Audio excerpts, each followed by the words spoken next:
Welcome. I'm Dr. Gretchen Blycker, and I'm honored to begin this journey with you. In my years of clinical practice, research, teaching, I've witnessed something profound. When we bring compassion, curiosity, and embodied awareness to our inner lives, our bodies, our energy, and our minds, we create the conditions for deep healing and authentic sexual well-being.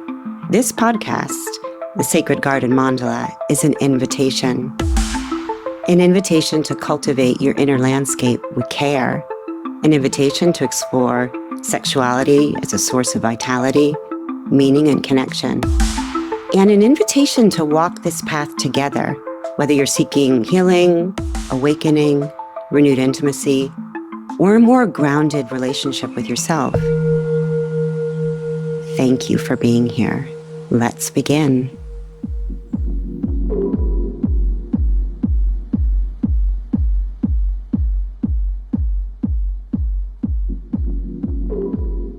Welcome to Sacred Garden Mandala. I'm Dr. Gretchen Blycker, and I am delighted you're here. Today's episode is called The 5 Elements of Aliveness, and I am so honored and excited to welcome Fernanda González-Vilchis, Director of Sowa Rigpa Institute en Español, Nejang instructor, Sowa Rigpa practitioner, and so much more. And for me, you have such a special place in my heart, Fernanda, with all the support that you have given me, both the teachings as a mentor in the Sowa Rigpa counseling program and for my thesis. And I'm so excited to invite you to lead us and to be a part of our growing worldwide multicultural mandala. Welcome, Fernanda. Thank you, Gretchen. I'm so happy to be here, to be part of this podcast, and to be part of your project, your life project that I've been learning bits and pieces since we collaborated on the counseling program and in the Sowa Rigpa. And I'm very happy to share all of this knowledge that we have both partaken of, and to share some of the practices that come with this incredible practice of Tibetan yoga, Nejang Yoga, and also Sowa Rigpa, a healing practice that is based in Tibetan Buddhism. So I'm very happy to be here. So excited. And I'm also fascinated by you and your life and your history. And I'm wondering if you'd be willing to begin with introducing yourself, and because you have interesting training and with everything from your time with National Geographic and anything you'd like to share. So I was trained as a professional editor for 26 years. I was head of National Geographic for Latin America. And that was part of the beginning of my multicultural journey. So I got to meet incredible people at the National Geographic Society, both anthropologists, scientists, editors, and also locally in the different countries in Latin America, the different editorial teams, and work with very creative people. So I did that for 26 years. And parallel to that life, I was always interested in yoga and Buddhism. So I am a member of Casa Tibet in Mexico City. It's been the cultural institution for the Tibetan culture for 35 years. I've been a student there. And then in 2017, I also met Dr. Nida Chenatsang and started studying Nejang Yoga and Tibetan studies with him. And recently, last year, I, together with the Sowa Rigpa Institute in the United States and Cristiana Polites, I started the Sowa Rigpa Institute en Español, because this wealth of knowledge and this cross-cultural collaboration between the Sowa Rigpa Institute and my expertise as an editor, our first project together was actually the Sowa Rigpa Institute Journal. Yes. Okay. Yes. That's a publication. Yes. It's a beautiful publication. Yeah. It's a slow journal So it comes out when it comes out, and it's really more. It's the theme. It's one thematic per issue. It is in English, and we collaborated across cultures on dream yoga for the first issue, and that was our first project. And from that, I've also done a lot of simultaneous translation for the teachings. Wow. So the public for the Sowa Rigpa Institute en Español started expanding. Yes. And this year we are finishing our first fundamentos, so foundations of Sowa Rigpa program cohort, and it's across different state lines in Mexico, but also countries. We have students from different parts of Latin America and even the southern part of the United States and Spain.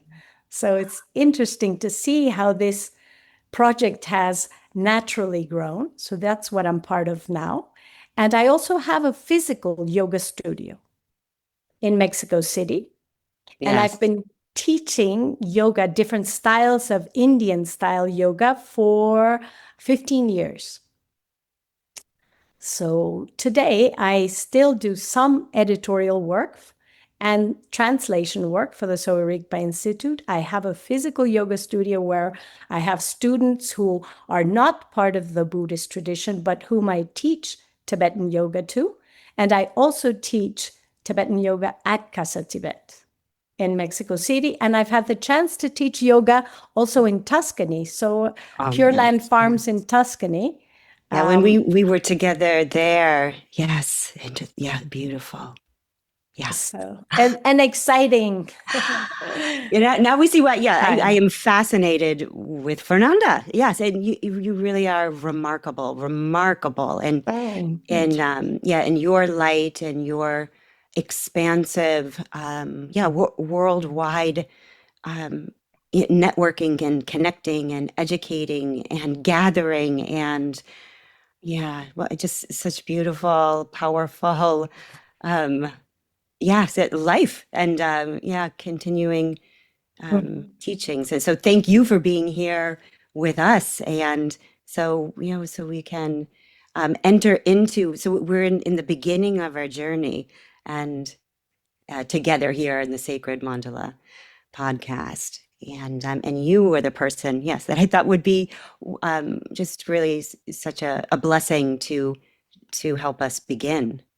Well, thank you. I feel like we've been in that incredible mandala, in that Tanaduk garden, in that pure land. It is so all of the healing in the Tibetan tradition happens in a beautiful botanical garden. And the image and the metaphor of the garden is very dear to this tradition that I treasure so much. And I know Gretchen has always been close to this idea of a healing garden. Yes. Yeah, and I appreciate your support and my growing work. Just when the work was just a plan, and then the seeds, and then the planting, and I was concurrently working on my PhD. That was a 5-year program, and then concurrent with the 2-year the Sowa Rigpa counseling program and the 1-year Nejang and the Tibetan yoga teaching.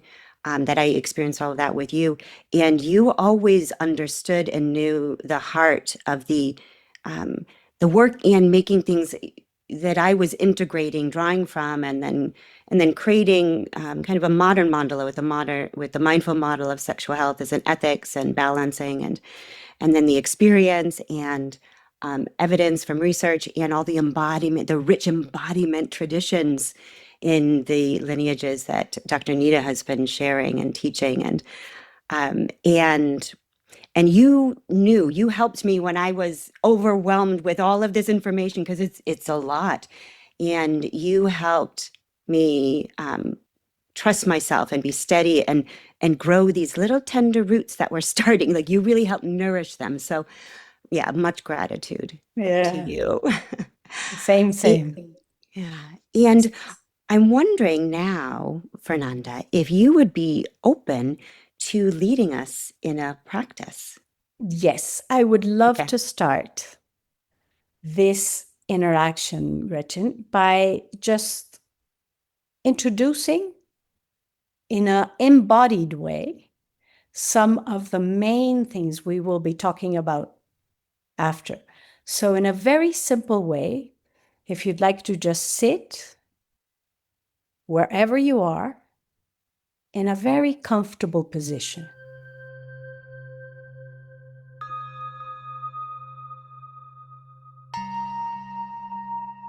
Making sure you feel your sit bones and then keeping your spine straight. If staying sitting is difficult, you can lay down, but make sure your spine is straight and your shoulders are open so that you let your lungs, your heart, your rib cage pulsate at the rhythm of your breath. And keep your gaze, your eyes, towards the tip of your nose, or close your eyes completely. And just feel the breath. Feel the movement of the breath in the center of your chest.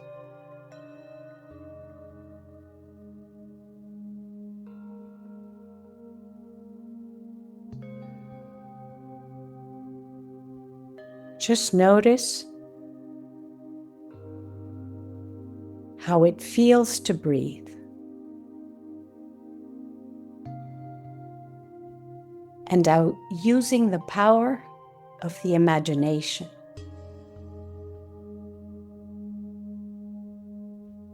Imagine yourself sitting in a beautiful garden. Make it very personal, your own safe, sacred garden. And check back with the movement of your chest.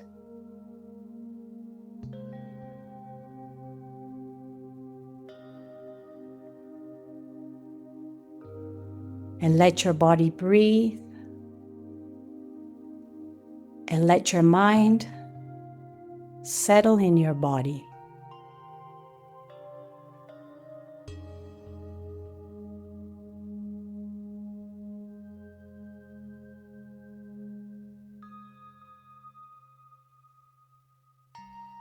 And now, right above the crown of your head,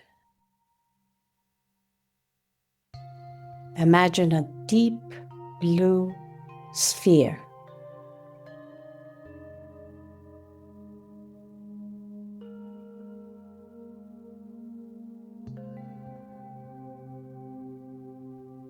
And let that blue sphere become a blue lotus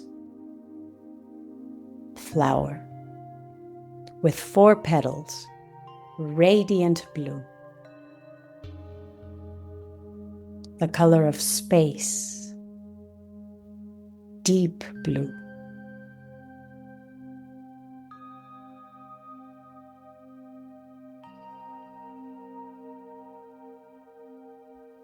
And then the petal right in front of you,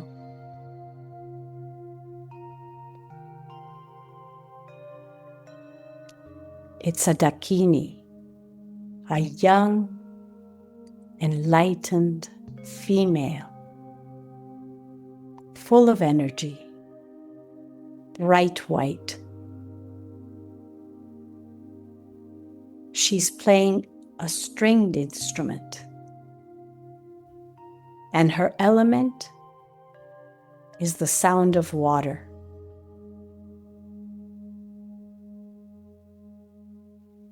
The color is white.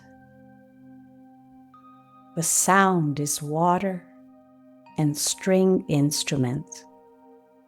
And she has the power to pacify. So take a moment to think about everything in your life that needs pacification.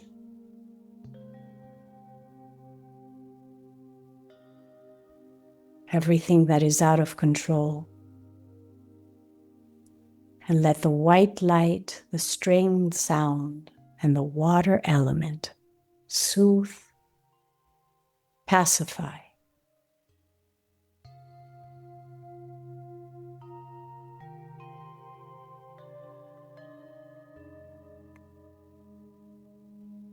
And on the petal on the right, a yellow dakini,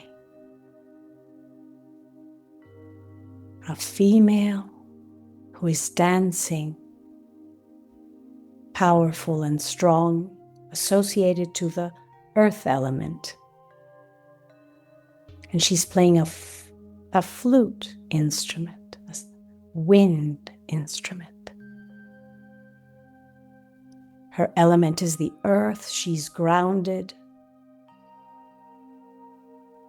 Her color is golden yellow. She plays a flute, and she has the power to increase. She brings abundance of strength, of patience, anything that you need to increase in your life, mentally, emotionally, physically, your health, your wealth.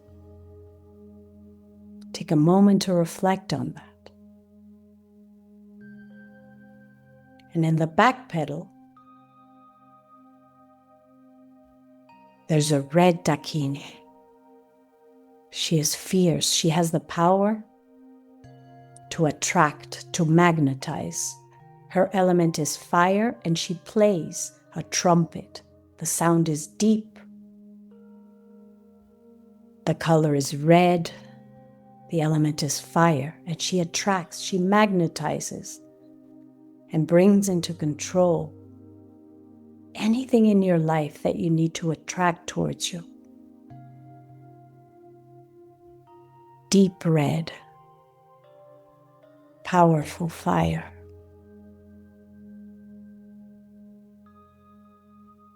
And then on the petal on the left, the dakini is a green color. And she's holding a silver mirror, which has the power to destroy, with compassion. It deflects, destroys all the negative influences.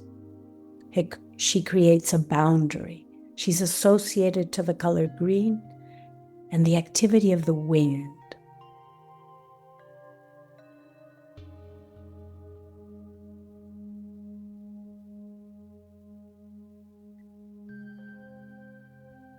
Take a moment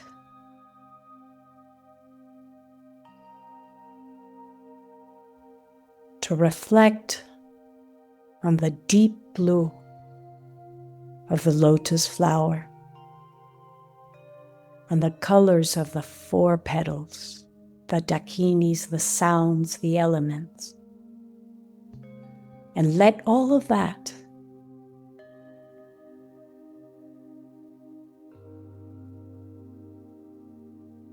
incredible, imaginative,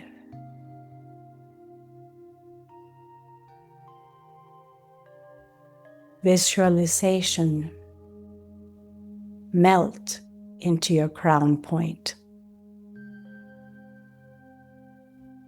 Like a rainbow-colored light.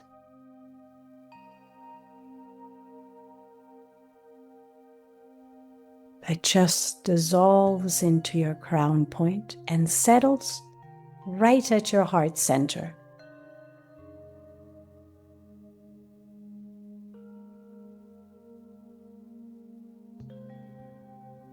The lotus flower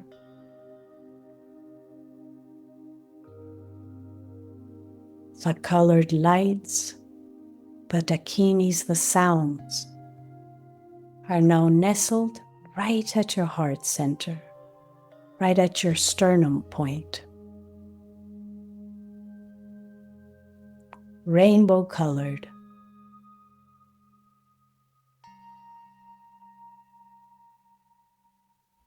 And come back to your body.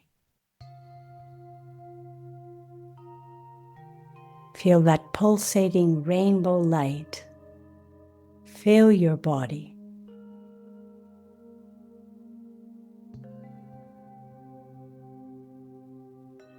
Saturate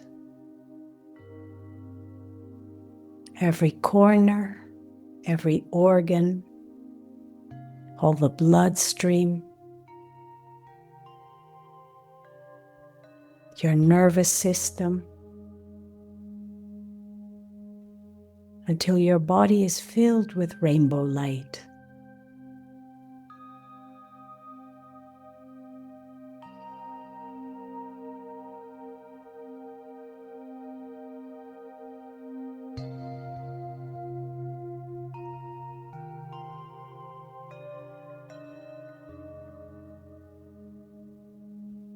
Eliminating all the obstacles, illuminating all the possibilities.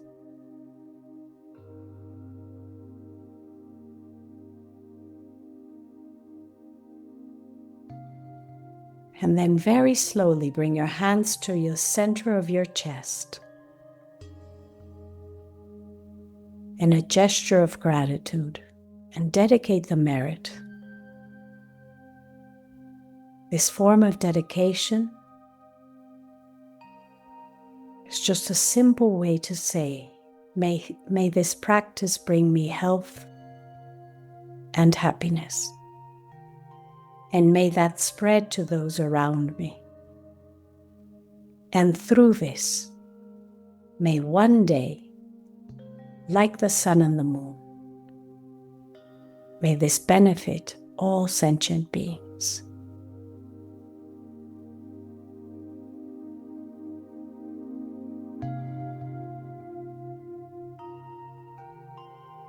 And you can open your eyes slowly with a heartfelt desire to be of benefit. Thank you. Beautiful. Muy bonita. Muchas gracias. So Gretchen, this is the core. Yes. The core of what we, when we study Sowa Rigpa and Nejang Yoga, are working with. Yes. Our body is constituted by these 5 elements. Yes. And these 5 elements have 5 colors and 5 enlightened activities. And these lights that are part of our body, because the energy that we embody has different colors. And these 5 primordial lights have the quality of cleansing any obscuration that we may encounter through our experiences in life constantly. And we always have the ability to return to this body that is made of these 5 pure elements. So it's important to remember that our bodies are made of the same elements that our beautiful blue planet and the universe, and the food we eat, and the plants, and the animals, and everything around us is made of a different combination of these elements. And so they're the 4 elements that we know, and the 5th element is space, the big container. And these 5 colored lights and these 5 elements are always inside us. And the different experiences that we encounter in life, both physical, mental, and emotional, create certain obscurations. And the big metaphor that is used for this is like we are really a cloudless sky. And these different experiences become clouds that don't allow us to see the full brightness of these elements inside us. And so Tibetan yoga, Nejang Yoga in particular, is the practice of returning our elements to that balanced nature, of opening all of the possibilities of our body and really purifying, Nejang, purifying the places in our body. So the practice of the Dakinis that we did, so Dakinis are female enlightened energy. And all of us, all humans contain this female enlightened energy. Mm-hmm. It doesn't matter what gender, what you identify as, we have these feminine qualities. And this, as opposed to what we normally think, this feminine activity is sometimes a very wrathful activity, sometimes, but it is an activity. It's not a very static. It's an active process, a transformation. And so we invoke this feminine energy in order to transform our elements. And we can do this. It doesn't matter, at what time you can really, of your life, you're encountering this energy. You can connect to this feminine energy that is in the elements that surround us to really purify and refine your experience. And this is what Tibetan yoga wants to do. Mm-hmm. So it's a different style of yoga to the Indian yoga that we know, but it's a very powerful experience to actually embody your practice mm-hmm. with the powerful energy of the elements. Gorgeous. Yes. Yes. Yes. And these, the wisdom. So this feminine energy in movement and the different qualities of the elements, the expression, you talked about the water, the pacifying, that this wisdom energy in motion. So when we tune into our energies as they are, we're meeting ourselves as we are. And then we're also drawing from our nature. I'm hearing you say like our primordial nature, these 5 elements, the 5 lights, the rainbow, primordial, cleansing, purifying, because returning us to our original nature. And mm-hmm. And then we can, when we are, there are these methods of practices and we can learn them in this methodical way. So then we install them so we can take them with us. So the structure of the practices, we can learn about how to notice what do I need? Do I need pacifying? Do I need magnetizing? Do I need ending, destroying, clearing? Do I need space for or do I need boundaries for containment? Do I need, so we can this is part of our, our growing, I was going to say toolbox, but it's our growing garden shed, what are the tools that we need so we can really, we have these, and the power tools. I love the explanations of, I've heard, Dr. Joe Luizzo explain this in ways, and of course, Dr. Nita, you, that when we practice these, we kind of, these tools, we turn them into power tools for empowerment, for our own empowerment. And mm-hmm. Yes, yeah. So I think it's interesting to reflect on the fact that we are constituted by these elements. It is a psychophysical metaphor. Yeah. So our body is made of these elements. And so, for example, when you have a lot of earth and water put together, that's mud. Mm-hmm. And if you just imagine having a lot of earth and water, you can imagine how difficult it is to move. So if you have an imbalance of earth and water, you're lethargic. Mm-hmm. And you're you come into any kind of practice and you might want to wander off to sleep because it is heavy, but also an experience that is very heavy when you are going through something in your life that is difficult to process. Your body might react by increasing earth and water elements in your body, and you might not want to get out of bed. So what happens when you think about this movement? What do you need then? What do you need? You need to dry up the earth and water. So you need fire, right? And you need wind. So wind would be movement and fire would be that combustion, right? And so that's the kind of thing that you have to come to terms with as how you're embodying it. And when I say that it's psychophysical, I mean that in this tradition, you don't divide those. It's your emotions, your body, and your mental states are always in constant flux and interaction.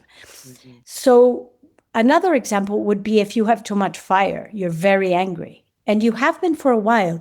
And so the first part of the practice is just simply to sit in your body and to recognize what elements are out of balance. Have I been very angry lately? And it's not it's not because you're an angry person. It's because your fire is raging. And what do you have to do?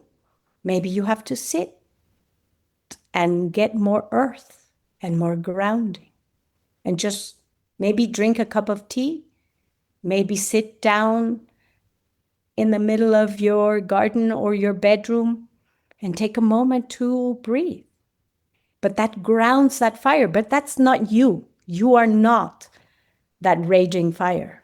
Your fire is raging, or your earth and water are keeping you in bed that morning. But you are a combination, a dynamic combination of these psychophysical elements that embody your mind, your emotions. And how does this relate to the yoga? Well, the yoga helps you to balance this. So the yoga brings you back. The yoga helps you understand what is out of balance. And slowly, by different movements, by different visual images, and also by breathing techniques, brings you back to that balance, which is your nature. Everyone's nature is to have these amazing elements in rainbow colors inside us in balance. But we, as we live, get out of balance. And I didn't mention, but the wind, of course, is the easiest to be out of balance because that's our manifestation of stress.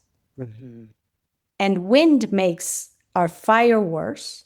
It makes it rage. And wind makes our water and earth worse because it makes it drier. So the wind is probably the best metaphor, the element of wind, the element of movement for life and also for contemporary life, because contemporary life has a lot of stress. I don't think there's any one of us that isn't moved by that the wind that never ceases, And sometimes even when we sleep, the wind never ceases. If you think about this metaphor of unceasing wind, I mean, it can drive you completely crazy, which is what a lot of contemporary life is doing. And that rumination of our thoughts and our emotions and our body. So this also lets you clue into the fact that it's not you. It's all of these circumstances that are making your wind become excessive. And we need to come back to that balance of these elements, because when these elements are in balance, you're a beautiful rainbow. Right? Yes, yes, yes. Yeah, and the balancing, so we're not pathologizing these elements, we're understanding when they're out of balance. And as I was listening to you, Fernanda, I was when you were describing the earth and the water, and kind of the heaviness and the staying in bed. And for me, what came up was like the feelings, the experience of grief and grieving.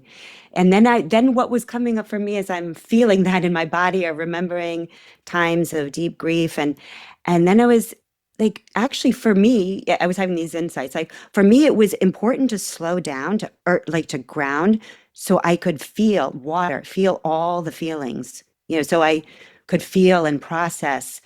And and then when I'm, a lot like bring space to that, maybe, time space, focus space.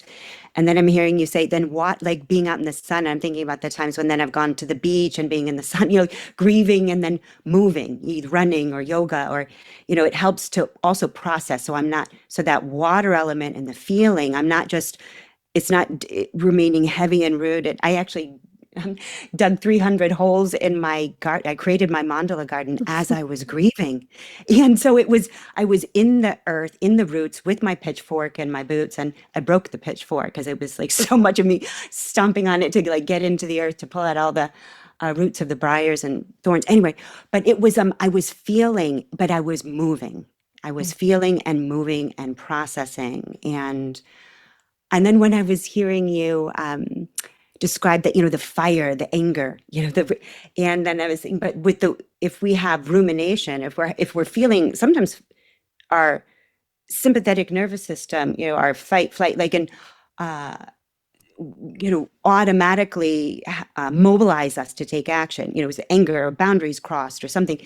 But then if we bring in if we have a windy, ruminating mind about the anger, and then we keep you talking about our, like our own inner weather, that's going to hurt us. Like the constant swirling and moving and engaging with the windy mind with our resentments, unless we're going to do something with it. So bring space, maybe to clarity. Is there something, to set, communicate a boundary or to make a decision, or so all of these elements we can listen to, tune into for the wisdom of the information they're sharing.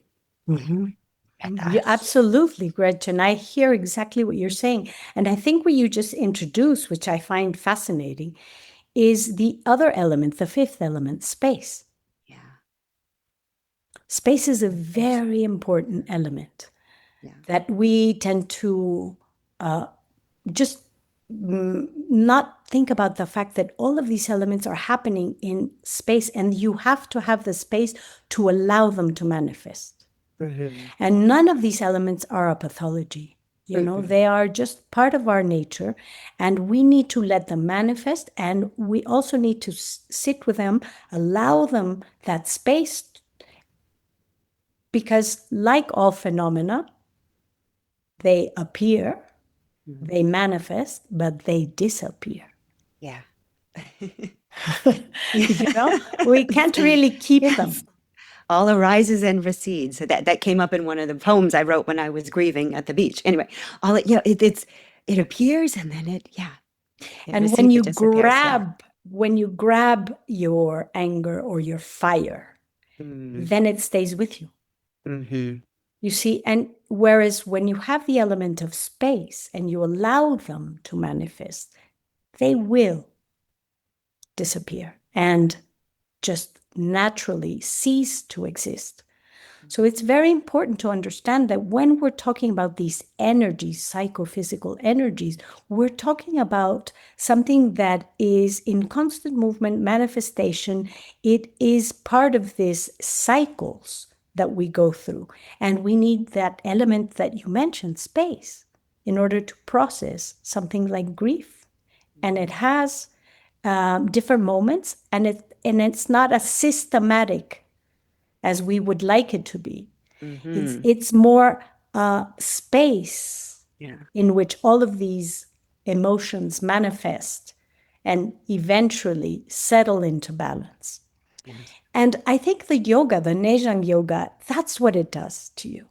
So Nejang, like I said before, ne is place, jang is to purify. So what we are purifying, it's not that we are impure. Thank you for clarifying that. Because the language, language matters, and it has meaning, and we associate things. Yeah.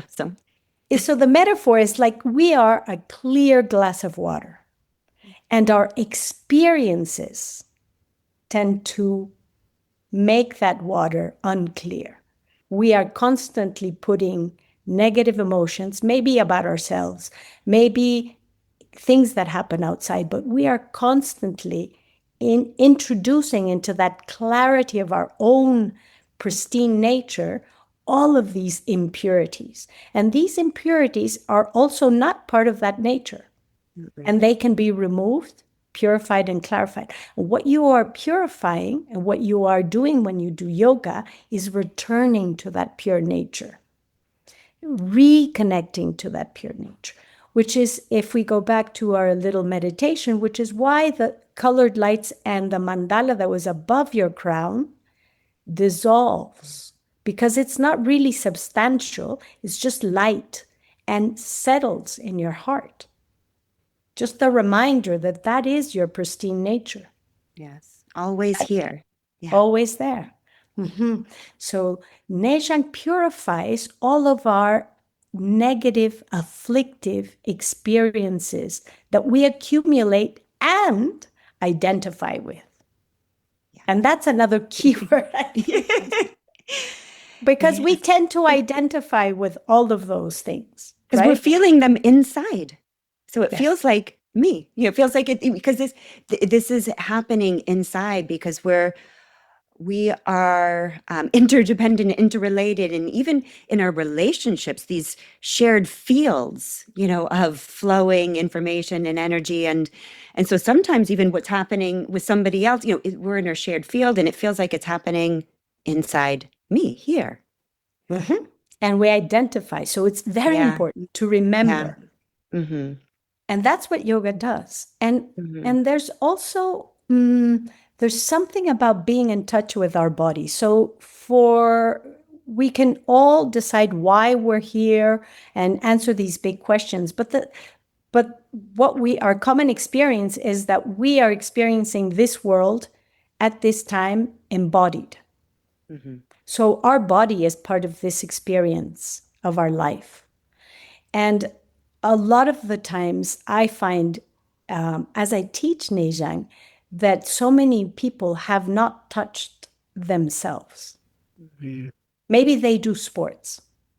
Maybe they're very physical, but they have no relation to their bodies by touching their body. And touching their body to really get to know your own geography. Whether it's something as simple as touching your nose or your ear or shaking your shoulders. They do sports with a different kind of intention. But when you're sitting and doing this, exactly. But when you're sitting with your body and actually learning about your body, and letting go of a lot of the preconceived notions. So I teach different kinds of people. So I teach meditators, for example, right? And even though they're not professional in a context of Tibet house, so even though they're not professional monks or nuns, they would kind of want to emulate them, right? So body is something they don't want to deal with. And then their body becomes an obstacle to their meditation and to their practices. And then I have my yoga studio where people are the opposite. All they want to get are bigger muscles, hips that are strong, or they're, really make their ankles incredible so they can go run a marathon.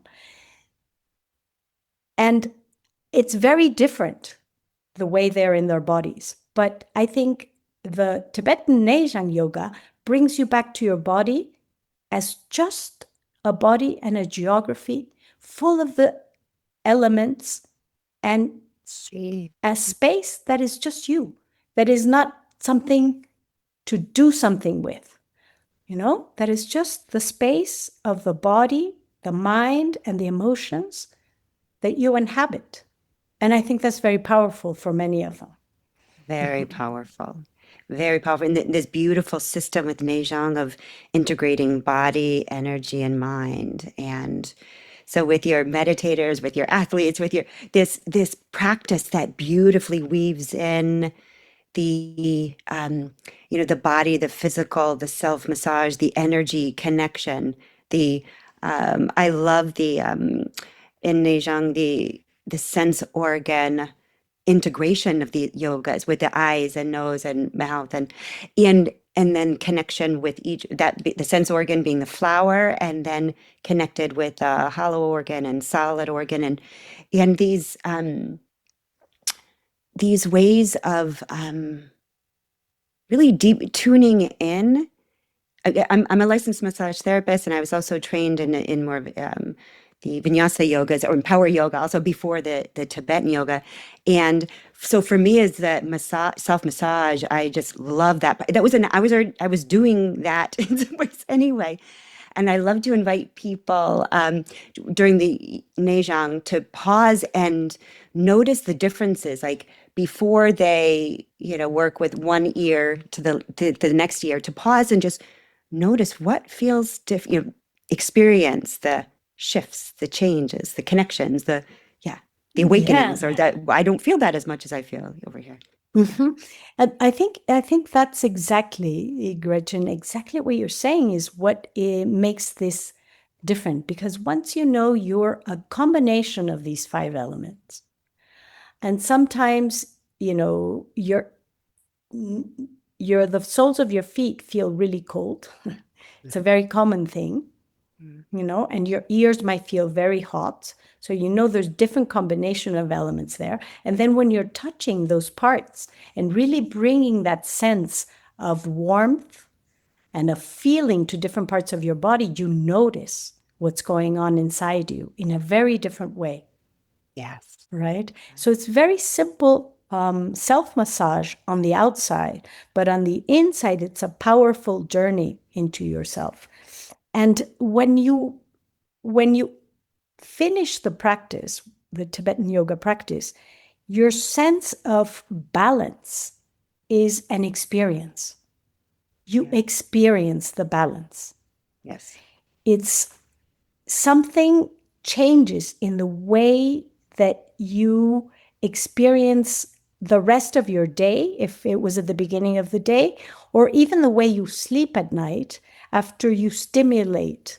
For example, you were mentioning the sense organs, because we relate to outside experiences through our sense organs, our consciousness. There are 5 consciousness related to the 5 sense organs, but also the health of our inner organs is related to that. And, people say to me sometimes, Fernanda, this is like magical mystery, whatever, this isn't true. And then I think, okay, when you have a problem with your liver, which is the solid organ related to the eyes, what happens to your eyes? Yeah. And your they're eyes like, are telling you, they're revealing the health of your liver. health of the liver. Yeah. Yeah. It's not a magical mystery. No. It happens. Your eyes get yellow. Yeah. And the doctor can tell from the health of your eyes, the health of your liver. It's very obvious. And this is something we know. But when I tell them, move your eyes up and down, right and left, and around, because your eye is also a muscle. And sometimes the problem is in the eye, but sometimes the problem is in the liver. So you are getting a lot of benefit by moving your eyes, and we don't tend to do that. To really stretch our eyes in 4 directions. So very simple movement, very profound effect. And the liver is also, the yellow is related to the earth element, so stagnation. And so that's how this system works. Same thing with your tongue. The tongue is a muscle. It's related to the heart. And if you've ever experienced someone having problems with their heart, or if you don't know if they're having a stroke and you ask them to stick out their tongue, they can't. So it's a very clear indicator. So all of these sense organs are related to our organs, are related to our health. And when you move them and self-massage them like we do in Nejang, your experience changes. Mm-hmm. Wow, thank you. Yes, like you said, a profound and powerful inner journey. Yes, and thank you for taking us on a journey here together to the Dakini Mandala and opening up and inviting us into this world of Nejang Yoga, where it's such a practical and also a rich and might seem mysterious, but also very, we can experiment on our own, so we can tune in and get clear and self-care. And there's, so much benefit here. And Thank you. And to me, the important thing to mention before everything else is that your body through this becomes a safe space. Yes. But also your emotions. Because sometimes, our mind and our emotions are not a safe space. And by working through these different physical exercises and holding the space element as the place where it happens and sitting in a botanical garden that is safe, and through all of this practice, your body and your mind and emotions become a safe space. And I think that's where our journey of healing really starts. Beautiful. Yes. Thank you for helping us ground and to invite us into that garden and create this safe space so we can, even the emotions that we've had due to, experience, we've been impacted, we've had experiences, and we can create a safe space in this garden to care for, listen to these energies, to use the Dakini wisdom and movement, and what do these energies need? What do we need? And for healing and growing and thriving. And thank you, Fernanda, Gretchen, for your wisdom, your warmth, your mentorship, and the way you really help these incredible teachings from lineages around the world continue to travel across the world in different languages and cultures and in hearts. Muchas gracias, Fernanda. Gracias. Happy to be here. Thank you, Gretchen. Thank you.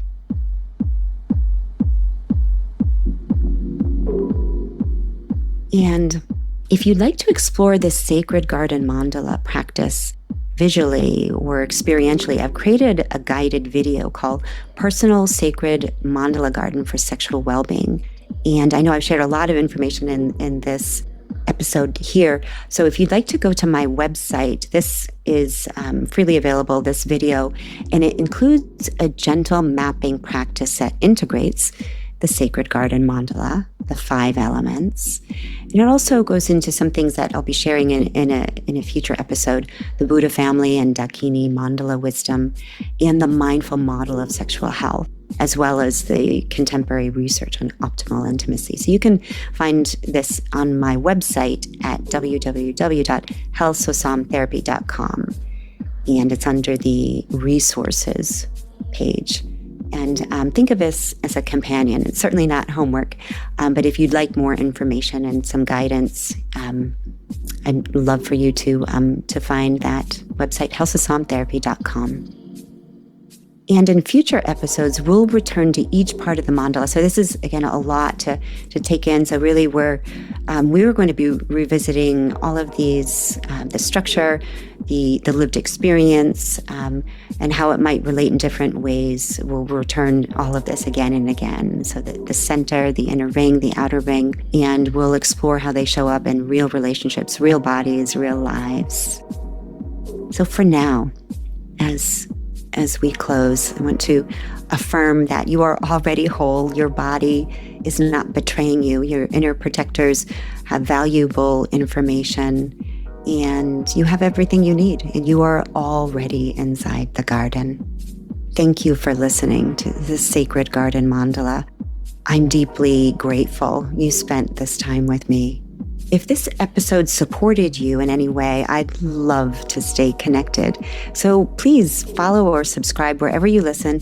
And if you feel moved to either leave a review or also to share this with anybody else who might be interested in this kind of information or intimacy education without shame or pressure in a kind of a nature-based way. So please, share this episode with a friend who would appreciate this kind of gentle, body-honoring approach. And for companion resources, please visit my website at healthsasamtherapy.com. And if something resonated, let it be one small seed, so nothing to force. And you are whole. Your body has so much wisdom. Your body is not betraying you. And you are already inside this garden. Until next time, be gentle with yourself.